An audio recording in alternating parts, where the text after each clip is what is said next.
మేమైతే ఇప్పుడు సర్బానియా ఐస్లాండ్కి అయితే రీచ్ అయిపోయాము. లొకేషన్స్ అయితే చాలా బాగున్నాయి. సో ఒక్కొక్కటి ఎక్స్ప్లోర్ చేద్దాం. సో ఇప్పుడైతే మేము క్రూజ్ దిగేసి బయట వచ్చేసాము. లొకేషన్ చూడండి, ఇంకా అస్సలు వండర్ఫుల్ అనమాట, అంత బాగుంది. సో మాకైతే వాకర్ ఉంది. సో సఫారీ వెళ్దాం అనేసి ప్లాన్ చేసాము. సో ఇంకా వాకర్ కూడా తీసుకొచ్చాము. సో ఇంకా వాకర్తో మీరు వెళ్ళలేరులే అని చెప్పేసి మమ్మల్ని అయితే బగ్గి ఎక్కించారు. సో నడుచుకొని వెళ్ళింటేనే బాగుందనిపించింది. ఈ షిప్ చూస్తూ వెళ్ళిండొచ్చు. లొకేషన్ చాలా బాగుందన్నమాట, ప్లెజెంట్గా.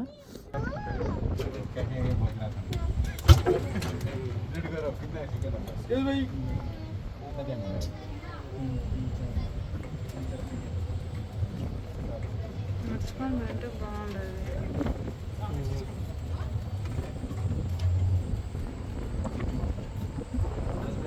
क्या दे रहे हैं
ఇక్కడ హౌసెస్, బిల్డింగ్స్ అంటే ఇక్కడ ఎవరు ఉండరు అనమాట. ఇది ఒక ఐస్లాండ్. సో ఇక్కడ సఫారీ అయితే ఉందంట, అంటే యానిమల్స్ని ఎక్స్ప్లోర్ చేయొచ్చు అని చెప్పారు. సో దానికైతే పర్ హెడ్ 200 dirhams అయితే చెప్పారు. సో పెద్దవాళ్ళకైతే 200 పెట్టినా పర్లేదు, కానీ ఇంకా చిన్నపిల్లలకు కూడా 200 అన్నారు. సో ఇంకా మేమైతే దానికైతే వెళ్ళలేదు, జస్ట్ లొకేషన్స్ దగ్గరే ఉండిపోయాము. సో చూస్తున్నారు కదా బ్యాక్ సైడ్ ఎంత బాగుందో. సో ఇలాంటి లొకేషన్స్ ఇంకా చాలా ఉన్నాయి. సో అన్నీ కవర్ చేద్దాము. మేమైతే ఫస్ట్ అయితే అనుకున్నాము ఐస్లాండ్ ఏంటి ఎలా ఉంటుందో ఏంటో. మేమైతే చాలా డబ్బులు ఖర్చు పెట్టాము ఈ క్రూజ్కి రావడానికి. 3 days కదా. సో పర్ హెడ్ 1000 dirhams అయితే పడింది. సో అలాంటిది ఇంకా ఇక్కడ ఎలా ఉంటుందో ఏంటో అనేసి చాలా భయపడ్డాము. అంటే డోహా కన్నా, ఖత్తర్ అన్నా, మస్కట్ అన్నా ఇలా వెళ్ళింటే జస్ట్ సిటీ అన్నా చూసిండొచ్చు కదా అనేసి అనుకున్నాం అనమాట. బట్ ఇక్కడికి వచ్చిన తర్వాత లొకేషన్స్ చూస్తుంటే చాలా బాగుంది అనిపించింది. అది కూడా షార్ట్ ట్రిప్ కదా, 3 days అంటే ఇంకా ఇలాంటి ఐస్లాండ్కి వస్తేనే బాగుంటుంది అనిపించింది. అంత బాగుందన్నమాట. సో ఇక్కడైతే మనకి ఏమీ దొరకవు అనమాట. షాపింగ్స్ అంట, తర్వాత మాల్స్ అంట ఏమీ ఉండవు. ఫుడ్ కూడా దొరకదనమాట. బట్ అక్కడైతే ఒక చిన్న షాప్ అయితే పెట్టుకున్నారు. అక్కడైతే మనకు చిప్స్ అంట, ఐస్ క్రీమ్స్ ఇలాంటివి అయితే దొరుకుతున్నాయి, కానీ రెస్టారెంట్స్, కేఫ్స్, కాఫీ తాగడానికి ఇలా ఏమీ లేవు. ఇది ఒక జస్ట్ ఐస్లాండ్. రావడము, ఎంజాయ్ చేసుకోవడం, రెస్ట్ తీసుకోవడానికి ఇక్కడికి అందరూ వస్తారు.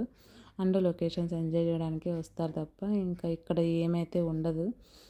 సో సర్బానియా ఐస్లాండ్ అంటే ఇంకా అన్నీ ఉంటాయి, చాలా బాగుంటుంది. అది కూడా ఒక సిటీ లాగా ఉంటుందేమో అనుకున్నాము.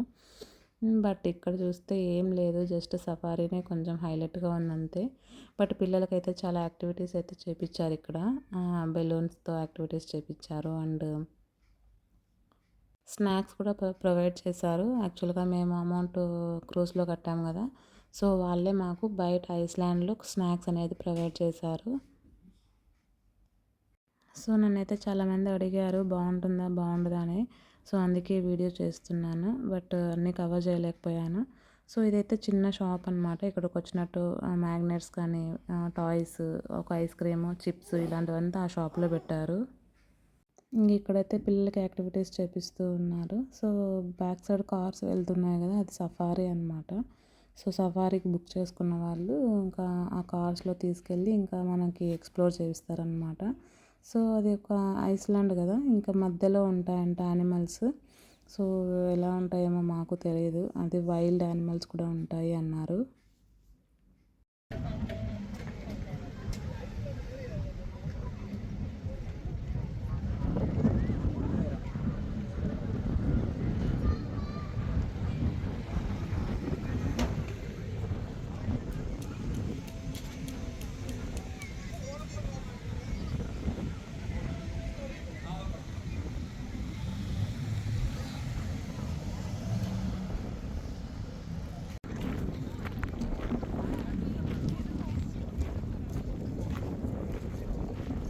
సో ఇక్కడ ఈ లొకేషన్ కూడా చాలా బాగుంది. సో వాటర్లోకి వెళ్ళి స్విమ్ చేయొచ్చు. సో ఇక్కడ స్విమ్ చేయాలనుకునే వాళ్ళు టవల్స్ మనకి క్రూజ్ దగ్గరే ప్రొవైడ్ చేశారు. అక్కడ తీసుకురావాల్సి ఉంటుంది. సో ఎందుకంటే బట్టలన్నీ తడిచిపోతాయి కదా. సో వాళ్ళు కూడా అక్కడ టవల్ అడిగారు. మాకైతే వద్దని చెప్పాము. సో ఇది కూడా బాగుంది లొకేషన్ కూడా. సాధ్వినే ఫస్ట్ వెళ్ళాలనుకునింది, బట్ ఆవిడైతే వెళ్తూ ఉన్నారు. ఇట్స్ ఓకే అని వచ్చేసాం. సో మేమైతే ఈ క్రూజ్లో 3 డేసే ట్రావెల్ చేసాము. బట్ మా ఫ్రెండ్స్ అయితే 9 డేస్ ట్రావెల్ చేశారంట. అంటే దుబాయ్, ఖత్తర్, మస్కట్ వెళ్ళడానికి 4 డేస్, రావడానికి 4 డేస్ అలా టైం పట్టిందంట. బట్ 9 డేస్ కూడా వాళ్ళ క్రూజ్లోనే ఉంటుంది. బట్ డెస్టినేషన్ వస్తే జస్ట్ ఒక 2 అవర్స్ 3 అవర్స్ బయట పంపిస్తున్నారు. సో వెళ్ళి ఫొటోస్ తీసుకొని ఇంకా మళ్ళీ షిప్లోకి వచ్చేసేయాలి. సో అలా ఉంటుందంట. బట్ మాకైతే 3 డేసే కదా, మేమంత ఎక్స్ప్లోర్ ఏం చేయలేదు. జస్ట్ సెర్బానియా ఒకటే విజిట్ చేసాము. సో ఇది కూడా చాలా బాగుంది. సో నెక్స్ట్ ప్లాన్ చేస్తే మేము కూడా మస్కట్, ఖత్తర్ ఇలా ఒకసారి వెళ్ళాలి అనేసి అనుకుంటూ ఉన్నాము. బట్ చాలా బాగుందన్నమాట క్రూజ్ జర్నీ. 6:30 అయిందంతే. అప్పుడే ఇంకా నైట్ అయిపోయింది. ఇంకా ఏం కనిపించలేదన్నమాట లొకేషన్స్ కానీ, తర్వాత ఫొటోస్ ఏం బాగా రాలేదు. సో అందుకని ఇంకా క్రూజ్లోకి వెళ్ళిపోతున్నాము. సో సైడ్ లొకేషన్ చూడండి చాలా బాగుంది. ఇప్పుడే సన్సెట్ అయింది కదా. సన్సెట్ అయితే ఈసారి క్రూజ్లో చూడలేకపోయాము. ఓన్లీ సన్ రైజే 2 డేస్ సన్ రైజ్ చూసాం కానీ సన్సెట్ అయితే ఒక్కసారి కూడా క్రూజ్లో నుంచి చూడలేదు. చూస్తుంటే బాగుండు అనిపించింది. బట్ ఈ లొకేషన్ అయితే చాలా బాగుందన్నమాట. క్రూజ్లో కూడా ఇంకా చాలా యాక్టివిటీస్ ఉన్నాయి. సో అవన్నీ కవర్ చేద్దామనేసి ఇంకా వెళ్తున్నాం మేమైతే. సో ఇంకా మేమైతే డిన్నర్ చేసేసి ఇంకా పైకైతే వచ్చాము. సో ఇక్కడ లైవ్ పర్ఫార్మెన్స్ జరుగుతూ ఉన్నాయంట. ఒకసారి చూద్దాము అనేసి వచ్చేసాము. నైట్ టైం చాలా ఎక్కువగా ఉండడం వల్ల స్విమ్మింగ్ ఎవరు చేయలేదు. బట్ ఆఫ్టర్నూన్ టైం అయితే ఇక్కడే స్విమ్మింగ్ చేస్తారు. ఇక్కడే లైవ్ షోస్ కూడా చేస్తూ ఉంటారనమాట. అది కూడా బాగుంది. బట్ ఇప్పుడైతే చాలా ప్రశాంతంగా ఉంది. ఎవరు లేరు ఎక్కువగా, అందరూ డిన్నర్ చేయడానికి వెళ్ళారు. సో అప్పుడే స్టార్ట్ చేసేసారనమాట లైవ్ షోస్. సో మా సాధ్వి, నేహ చాలా బాగా ఎంజాయ్ చేశారు ఇక్కడైతే. సో క్రూజ్లో అయితే 3 డేస్ చూసినా కూడా ఇంకా యాక్టివిటీస్ అయితే అయిపోలేదు మాకు. సో ఇంకా నేను జోడియాక్ థియేటర్కే పోలేదన్నమాట మూవీస్ చూడడానికి. బట్ ఈ క్రూజ్కి బుక్ చేసుకోవాలంటే కొద్దిగా కష్టమే అనమాట. ఉంటే ట్రావెలర్స్తో బుక్ చేసుకోవడమే బెటర్. సో బెస్ట్ ప్రైస్ అయితే ఇస్తారు. మాకైతే వాళ్ళు బెస్ట్ ప్రైస్ ఇచ్చారు. సో కొంతమంది అయితే డూజాన్ కూడా సజెస్ట్ చేశారు. అక్కడ కూడా ప్రైస్ చాలా తక్కువగానే ఉంది. బట్ మేమైతే చెక్ చేయలేదు. కొంతమంది అయితే ఆన్లైన్లో కూడా బుక్ చేస్తూ ఉంటారనమాట. ఇప్పుడు నేషనల్ డే ఆఫర్ కదా. సో ఇలాంటివంతా ఇంకా మనకు ఇన్స్టాగ్రామ్లో ఇలా వస్తూ ఉంటాయి. సో అక్కడ చూసుకొని ఎక్కడైతే ప్రైస్ తక్కువ ఉందో అక్కడ మనం బుక్ చేసుకోవడం చాలా బెటరు. ఎందుకంటే కొంతమంది ట్రావెలర్స్ ఎక్కువ కూడా చెప్తున్నారనమాట. 3 డేస్ ట్రావెల్కే మనకు 1200, 1300 అలా చెప్తూ ఉన్నారు. బట్ ఇది మాకు ఈ ఆఫర్ అయితే నేషనల్ డేకే ఇచ్చారనమాట. సో ఇప్పుడు ఇంకా జనవరి 1కి డిసెంబర్ 25 అలా చెక్ చేస్తే ప్రైస్ చాలా డిఫరెంట్ ఎక్కువ ఉందన్నమాట. సో ఎందుకైనా మంచిది ఇప్పుడే వెళ్తే బాగుంటుంది అనేసి మేమైతే ముందుగా ప్లాన్ చేసేసాము. సో బుక్ చేసుకోవడం కూడా కొద్దిగా కష్టంగానే ఉంటుంది ఈ క్రూజ్కి.